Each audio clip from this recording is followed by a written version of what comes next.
తమిళనాడు ముఖ్యమంత్రి విజయ్ హీరోగా నటించిన జననాయగన్ సెన్సార్ వివాదానికి పరిష్కారం లభిస్తే ఈ నెల 26 లేదా జూలై 3వ తేదీన విడుదల చేయాలని మేకర్స్ భావిస్తున్నారు.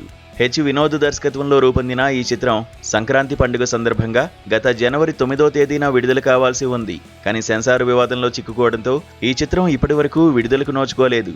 ఈ నేపథ్యంలో ఈ నెల 19వ తేదీన రివ్యూ కమిటీ ఈ సెన్సార్ సర్టిఫికేట్ మంజూరు చేసే అవకాశం ఉన్నట్టు వార్తలు వస్తున్నాయి. దీంతో ఈ సినిమాను జూన్ 26 లేదా జూలై 3వ తేదీన విడుదల చేయాలని నిర్మాత వెంకట్ కె నారాయణ భావిస్తున్నారు. కేవీఎన్ ప్రొడక్షన్స్ పతాకంపై భారీ బడ్జెట్తో నిర్మించిన ఈ చిత్రంలో మమితా బైజు, పూజా హెగ్డే, బాబీ డియోల్, ప్రియమణి, ప్రకాష్ రాజ్ తదితరులు నటించగా అనిరుద్ధ్ రవిచందర్ సంగీతం అందించారు.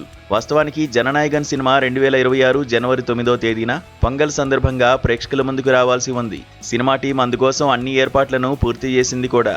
అలాంటి సమయంలో సెన్సార్ బోర్డు చిత్ర యూనిట్కు షాక్ ఇచ్చింది.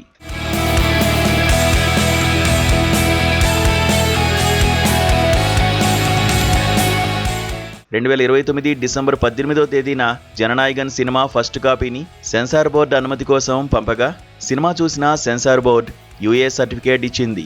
ఈ మేరకు డిసెంబర్ 22వ తేదీన సినిమా టీంకు మెయిల్ పంపి కొన్ని మార్పులు కూడా సూచించింది. సినిమా టీం మార్పులు చేసి మళ్లీ బోర్డుకు సినిమాను పంపగా సెన్సార్ బోర్డు నుంచి అనుమతి రాలేదు. సినిమాపై ఫిర్యాదులు వచ్చాయని దీన్ని రివైజింగ్ కమిటీకి రిఫర్ చేస్తున్నట్లు మెయిల్ వచ్చింది. అప్పటి నుంచి ఈ సినిమా వార్తల్లో నిలుస్తూనే ఉంది. రివైజింగ్ కమిటీని సంప్రదించడానికి సమయం మించిపోవడం, అసలు ఫిర్యాదు చేసిందెవరో తెలియకపోవడంతో జననాయగన్ టీం హైకోర్టును ఆశ్రయించింది. విచారణ జరిపిన కోర్టు సెన్సార్ పూర్తి చేయాలని బోర్డుకు ఆదేశాలు జారీ చేసింది. ఈ సమయంలోనే ఎన్నికలు రావడం, సినిమాలోని సీన్స్ లీక్ అవడం, లీక్ చేసిన వారిని పట్టుకోవడం, ఇలా వరుసగా ఏదో ఒకటి జరుగుతూనే వచ్చింది. ఈ క్రమంలో జననాయగన్ హీరో విజయ్ ఎన్నికల్లో గెలిచి ముఖ్యమంత్రి అయ్యారు. విజయ్ ముఖ్యమంత్రి అయినా సినిమా విడుదల ఆలస్యమవుతూనే ఉంది. ఈసారి సినిమా విడుదలపై పూర్తి క్లారిటీ వచ్చే అవకాశం ఉందని అభిమానులు భావిస్తున్నారు. చూద్దాం మరి ఏం జరుగుతుందో.